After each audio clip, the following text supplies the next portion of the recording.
Hi, Slugger. You remember the first time I called you that? I do. We were down at the old sandlot behind the church, and I was tossing you pitches underhanded. You couldn't have been more than 3 or so, and you finally hit one hard enough to roll out into the outfield grass. You rounded those bases again and again. Where have the years gone? There are some things I need to tell you, and Doc tells me I shouldn't wait much longer. I guess you're surprised to get this letter. It's been a while since we've been in touch, and I understand you keeping your distance. I did get that nice card and picture of your family last Christmas. Your wife is very pretty, and the boy reminds me a lot of you.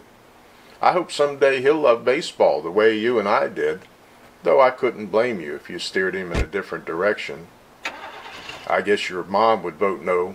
She told you many times, I'm sure, that it was the game that split us up.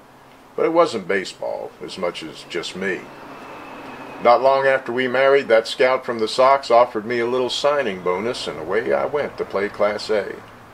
We were excited at first, and the money I sent home was enough to keep a roof over our heads and pay the bills. But after a couple of seasons, the miles between us began to wear hard. When you came along, I thought that would fix everything. But before long, she saw me not only as a missing husband, but an absent dad as well. But it wasn't till way too late, after I blew out my knee at age 36, that I realized what family meant. Back then I was stubborn. I kept sending paychecks home and spending the little time I could with the two of you. Even when I worked off-season, unloading trucks down at the warehouse to help make ends meet, it would be dark when I'd get home, and you'd be ready for bed. After 8 years, that stubbornness finally paid off, and I got called up to the big show for a look-see. It wasn't too long after that divorce. Almost 30, and finally a big league uniform.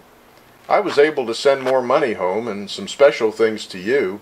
Remember that MVP plaque from the 72 AA All-Star game? Or the ball signed by my 78 Cubs teammates. Then those last few years I bounced back and forth between big league benches and small town rosters until my body finally said no more. Once you get a taste, Slugger, it's hard to let go.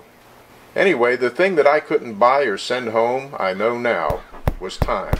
Whenever I did see you, you'd grown and changed so much. And a distance seemed to come between us.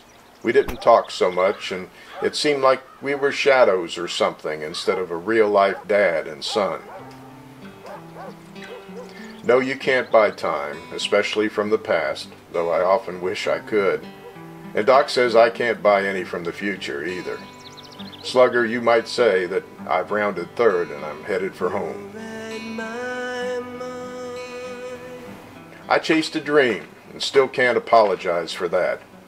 But I also left a wonderful family alone too many times, and for that, I have tremendous regret. In today's mail, or tomorrow's, you'll get a package that contains some things that have been near and dear to my heart for many years. I don't need them anymore and would like you to have them. And then when the days grow long again, and the sun is bright and the grass is green, maybe think about taking that boy of yours out to the sandlot for some batting practice. Love always, Dad.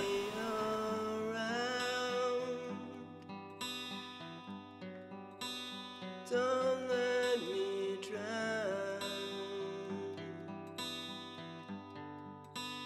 What's going